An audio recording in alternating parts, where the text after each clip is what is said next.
Okay, let's get back to our conversation tonight. Gerald on an unusual night this month. Always happy to have him along. He's got a very busy schedule, so we are the day after Super Tuesday, number 4, and we are looking ahead to more interesting developments. We had the marriage of Cruz and Kasich. Now we have the marriage of Cruz and Carly. A lot of hard consonants there. In the recent Trends Journal, the one that's out now, the Winter 2016 Journal, this is the one I happen to be looking at right now because I like to go back through these. The one story that I think really is important, Gerald, that no one's paying much attention to is the rapid, and I mean rapid, encroachment on our lives and lifestyles by robots. People are not talking about this. They should be. And if you saw the story about Google, and they're involved in all kinds of advanced technologies that interface perfectly with the robotic rebellion that's coming. They were in the White House virtually every week since Obama took over. Every week, a special meeting with Google and Google personnel, with Obama and his team. Every week. 476 weeks, I think, something like that, since he took over. You got an article in here, Breeding Robots, Creating a Race of Their Own. Now, there are people who talk about robots already being able to recreate themselves, repair themselves, replicate themselves. It's all fascinating. And then there's the world of nanotechnology, which, again, nobody's really talking about. They are talking about robots a bit, but nanotech, you don't hear anything about it. That is the frontier that gives me greatest cause for concern in terms of technology. It's exploding, and you hear nothing about it. Nothing. And put on top of that artificial intelligence and virtual reality. That's the cherry on top. I just did a program with a fascinating guy. Yeah, amazing. And you know, I call this whole thing, by the way, the revenge of the geeks. It works. Yeah. Well, go back to high school and college. You had the geeks. You know, they were kind of sloppy-looking, overweight, antisocial. Always had glasses, too. Guys couldn't get girlfriends. You know, they were always, they didn't, hygiene wasn't among their higher orders. You know, just kind of, they were a different breed. Not all of them, but most of them. What they've done, these antisocial people have created the perfect antisocial devices. We have offices over here in Kingston, New York, and I sit at the ground floor, and I watch people walk by all day long. And this is the first capital of New York State, 1774, 1750, 1763, 1691 buildings. 200 years ago, horses, buggies, wow. People walking down the street, not looking at a thing. They're looking at their hand. Oh, my. Well, there it is. And that's what I'm trying to say. They've already got the people's minds. The robots are becoming the master of the race. And that's what we're writing about, because people are addicted to these things. They admit it. So you have them. So you already have the captive audience. The robots in our articles, we're showing how they're going to be controlling a lot of different things, because the word, by the way, handheld, is the perfect name for it. Isn't that cute? Yeah, because the people are masturbating in public. Isn't that cute? That you take those smartphones away from them, and they literally will go into physiological withdrawals in a matter of hours. That's what I'm saying. Exactly. Yeah. Now, AI is absolutely fascinating. Took AI, nanotech, Google, control, electronics, EMF, cell phone towers. What kind of a chance does this? Who is warning about this, by the way, is that guy Hawkins. Hawking, yeah. Hawking, yeah. Yeah. He is very worried about it. Yes, correctly so. It's out of control, Gerald. As you know, as we are, and as you mentioned, we write about it. People, you and I talk a lot about politics, but as you know from the Trends Journal, we go much deeper than that. Oh, yeah. Yeah, if you haven't gotten the Trends Journal and you still care about reading and picking up a magazine that actually is full of the most cutting-edge information, has no advertisements. It's the magazine that Time magazine once might have been, never will be again. It's a wonderful compilation of material that you need. It's there. And the articles aren't overly long. They're beautifully written by some extraordinary writers. Trendsresearch.com. Go there, look at it, and think about availing yourself of something very special. And that's what this magazine is. So yeah, okay. Artificial intelligence, not understood by anybody. We have you and I and those people listening have a clue. We don't, AI, big. Nanotech, nobody understands because it's all gone black. The military. Yep. If there's anything that we're going to see, it'll be trickled down or thrown out with the garbage by the military-industrial complex. Oh, let the people have it. They can have fun, make some money with it, whatever. But it's all about military stuff. Believe me. That's why they're so far ahead. They're not going to tell us where they are. How much money do they have for their research? As much as they want. Yep. And when you look at the black ops and the real defense budget, it's over $1 trillion. Amen. And I mean that's the fact. Oh, by the way, just to mention, we're going to be having a conference here in July. I think it was July 22nd, Friday and Saturday, and it's unique. As you know, we have the last conference we had Dr. Paul Craig Roberts, Gary Null. We have top people here, and you could get the videos, of course, by going to trendsresearch.com. But the next conference we're having here, there'll be no video available because it's unique and it's something that no one's done before. It's an on-trendpreneur. That's the word, on-trendpreneur, not an entrepreneur, but an on-trendpreneur. And we're bringing in some very select people, and of course I'm going to be there as well, up here in Colonial Kingston. We hold the meetings at the Academy, and that's the real name of the building. It's the 1774 Academy, where people like John Vanderlyn, the famous Hudson River painter, went to school, and others, and that's where we hold our meetings. But an on-trendpreneur, we're talking about all the changes going on. So if you have a business, your business, by doing the same business, isn't going to be there forever. Things are going to change. So whether you have a business and you want to expand, you want to get out of a business, get into a new one, you have a profession, want to leave it or make this one work better, or you're a person that's looking for change, this conference, the On-Trendpreneur, is going to be something that's never been done before.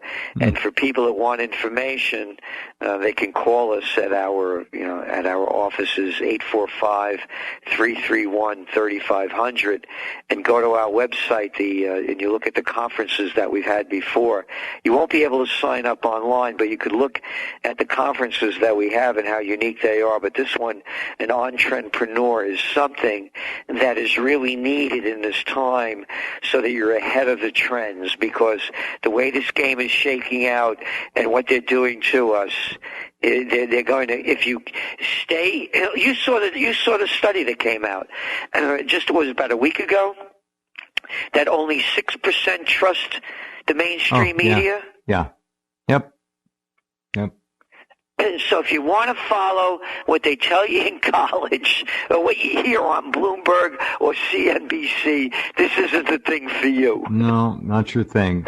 By the way, the Trends Research Journal, the panic of 2016, the panic of 2016, it's going to get real bad here toward the end of the year, through the summer. Wait and see. There's a lot ahead. Now, I want to also point out that the idea of an on-trendpreneur conference is very smart. Entrepreneurial spirit is one of the things that really made this country amazing. And if we're going to make America great again, We've got to have entrepreneurs, and that means people who are willing and ready and able to get out there, organize, formulate a business plan of some kind, and launch it. And there's always opportunity. In fact, the worse times get, the more opportunity there really is for people of entrepreneurial intelligence. And that's what used to push this country. Now people walk around drooling and reacting. They're not trying to create. They're not proactive. That's the part that really worries me. And when you think about the monopolization that's taken over, again, thanks to Slick Willie Clinton, in the most part, with NAFTA and other multinational deals, what happens when you become so big, you let go of other elements that don't bring in enough money to cover your bottom line because your margins are so thin. So there are golden opportunities that the bigs have left behind. And that's what this conference is about as well. Nice. Yeah. And again, I agree with you 100%. Our only way to freedom is when we're free to work for ourselves and live our own lives. And ask anybody. The entrepreneurs that made this country. Absolutely. Most of the people listening who are still working, you folks out there are working for someone else. You're a slave. You're a slave. You work for yourself. You're a free man or a free woman. It's really that simple. I used to work for big corporations, big contracts. Gerald's been there. He knows the game. And you're a slave. It's real simple. The economy is far worse than the mainstream media will let on.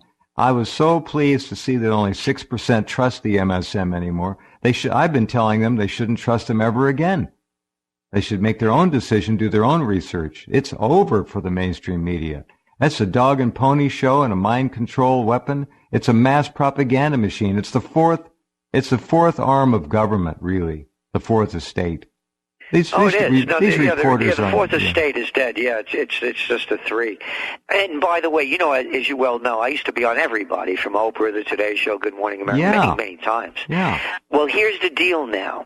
Everybody that you see, when they're showing, Newt Gingrich shooting his mouth off that I never want to hear again for the rest of my life. He's a paid pundit. You bet. For Fox. When you hear all these, if there's a terror strike and they bring in a terror expert, they're paid. They're on the staff. They don't bring in outside people anymore. No, they're Those hacks. days, they're gone. They're paid for.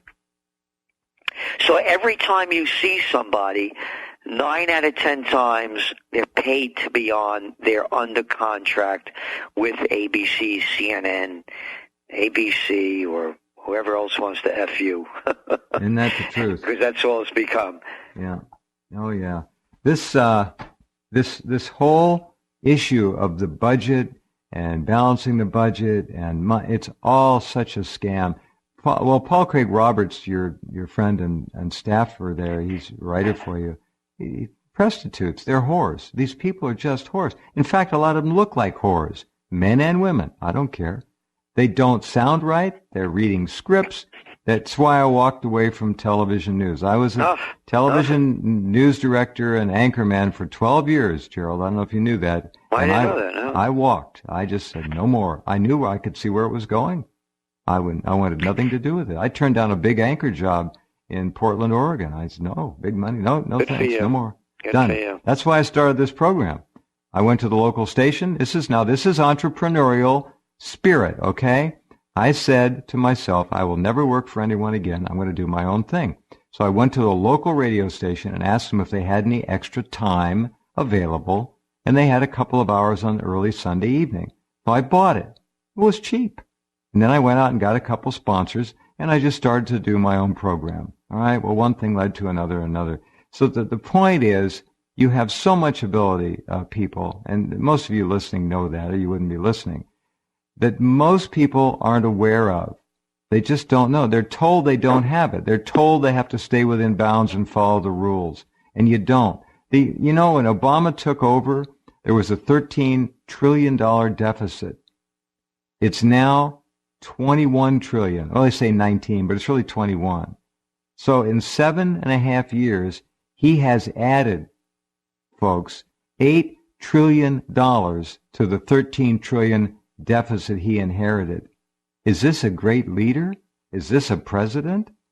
No, he's a whore. He's a cheap shit whore. That's all he is. And sorry to use the language, but it fits. You know, you said before about things are going to get much worse. Today, the Federal Open Market Committee released the minutes of its meeting that they had earlier in the week. And here's what they said, quote, economic activity appears to have slowed. Now, remember, this is the Federal Open Market Committee. Let's see. This is after its two-day meeting this week. Uh-huh. Quote, growth in household spending has moderated. Yeah, no kidding. And then you look at business investments way down. It's going into the negative territory. You look at durable good orders down. They were up like 0.8%, but they revisited February's numbers and brought them down minus 3.1. You know, and they'll do the same thing next month to this month. So there is no recovery. It's not only here, it's in Japan. Oh, and by the way, everyone listening, if you're interested in looking at trends and seeing the way things are going, I just read to you the Federal Open Market Committee's statement that the economic activity, quote, appears to have slowed. Not appears, it has. Today, Thursday, tomorrow rather, but Thursday in Japan, Bank of Japan is going to announce their strategy. It's very important to watch that because on January 29th, they brought us negative interest rates. Yeah. Nobody's ever heard of this thing before, and of course they're doing it in the EU as well. And the Japanese economy continues to sink. So they may be coming out with another round of quantitative easing and cheap money pumping that's going to be unprecedented. I think they're going to have to. It's pretty damn near up to that point now, isn't it? Oh, yeah. None of it's working. No. It's all failure. And I'm mentioning this because, and again, I do not give financial advice. I just read to you what the Federal Open Market Committee said. Now remember, this is after zero interest rate policy essentially since 2000. They only raised interest rates once since 2006, and that was last December, and they only raised it 25 basis points. So they really haven't raised them. After trillions of dollars of quantitative easing, it hasn't worked. I'm mentioning this because it's the same thing in Japan. It's the same thing in China. China now has a debt-to-GDP ratio of over 250%, and so too does Japan. Negative interest rates have not worked in the European Union. They've increased their quantitative easing to $90 billion a month. And they're buying not only government bonds, but corporate bonds. Wow. It hasn't worked. And by the way, they're buying corporate bonds. That's the merger of state and corporate powers. It's called fascism. This isn't capitalism. Mm-hmm. It's gone. So I'm mentioning all this because of gold. About 2 weeks ago, China has announced that they're going to be setting the benchmark price for gold each day. China is one of the largest buyers of gold in the world. Oh, yeah. And the benchmark has been set in the UK and began in the change of the century, early 1900s, by the Rothschilds. Now remember, the Chinese are one of the biggest purchasers of gold in the world. They keep buying it and buying it. If you're setting the benchmark, are you going to set it high or low? Number two, I mentioned all of this negative interest rate, all this quantitative easing, and the debt-to-GDP ratios that are off the charts. To me, all this sets up a bullish scenario for gold. Again, I'm not giving advice. I'm a forecaster. That's what we see, and the facts are on the reality of the statements that I just made. Right. Well, that's, I think, pretty good common sense stuff. The Chinese have been watching them. They buy like 100 tons, 50 tons. Didn't know there were that much gold purchases available to be made, but they've been doing it. Yeah, it's going to be pretty crazy here. Watch and see. Oh, one other thing I want to mention by way of current news and politics. Governor Moonbeam out there in California, Gerald, signed a California state law now giving illegals the right to vote.